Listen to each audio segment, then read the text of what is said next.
Karena itu tidak ada orang yang bisa benar di hadapan Allah sepanjang perjanjian lama. Yesus tahu, Allah tahu, tak ada seorang pun yang bisa memenuhi tuntutan Allah secara lahiriah jika ingin berjumpa dengan Allah, jika ingin bersekutu dengan Allah, jika ingin kemuliaan Allah dinyatakan atasnya, sebagaimana yang terjadi pada peristiwa Adam dan Hawa saat penciptaan. Tidak ada seorang pun yang bisa, yang mampu. Karena itu dia turun dari sorga. Dia korbankan dirinya. Darah dicurahkan. Supaya kita bisa layak berdiri di hadapan Allah. Walau kita najis. Walau kita seorang pendosa. Walau kita seorang yang buruk. Walau kita seorang yang jahat. Tapi kita bisa memanggil namanya Bapa. Kita bisa mengangkat tangan. Kita bisa melihat Dia. Kita bisa memohon kesembuhan, memohon berkat, memohon perlindungan, meminta kemuliaannya menudungi kita. Itulah hebatnya darah Kristus yang tertumpah di kayu salib itu.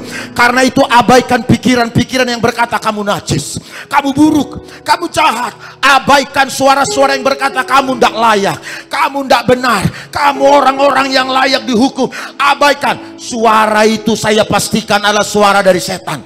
Suara itu saya pastikan suara dari iblis. Suara dari Kristus justru berkata, oleh darah anak domba kita sekarang berani memanggil namanya Bapa, berdiri di hadapan hadiratnya, bahkan tanpa rasa bersalah. Kenapa banyak orang setiap kali berdoa dia berkata, Tuhan layakkan kami? Karena di pikirannya terbangun sebuah pemikiran bahwa dia orang yang tidak layak. Dia lupa firman Allah berkata, darah anak domba melayakkan kita semua. Tanpa saudara meminta supaya saudara dilayakkan, darahnya yang tercurah itu telah melayakkan kita sekalian. Tepuk tangan bagi Tuhan Allah. Sekali lagi, darah yang tercurah itu melayakkan kita semua. Karenanya doa kita kalau begitu bagaimana? Doa kita adalah terima kasih Roh Kudus. Terima kasih ya Bapa. Karena darahmu melayakkan aku meminta, melayakkan aku memohon, melayakkan aku berdiri di hadapanmu. Terima kasih Bapa. Abaikan pemikiran yang berkata bahwa kita orang berdosa. Di kayu salib dia berkata sebelum menghembuskan nafasnya, sudah selesai. Semua urusan dosa, kayu salib itu solusinya. Sekali lagi, kayu salib itu solusinya.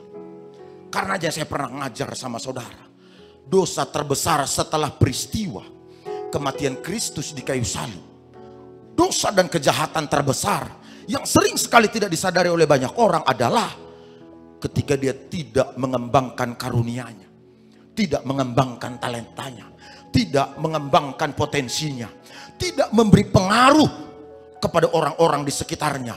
Inilah kejahatan terbesar. Kenapa? Karena tidak ada solusi untuk yang satu ini, kecuali di orangnya diikat, dilemparkan ke perapian yang menyala-nyala. Tapi dosa untuk semua tindakan kriminal, salib Kristus menjamin sudah selesai. Yesus yang ngomong sudah selesai.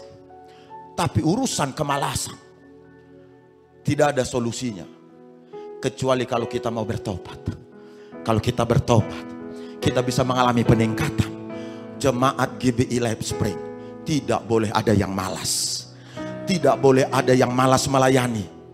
Harus senang mengembangkan pengaruhnya, mengembangkan talentanya, mengembangkan potensinya. Bayangkan sekarang saudara diberi darah Kristus. Selain saja yang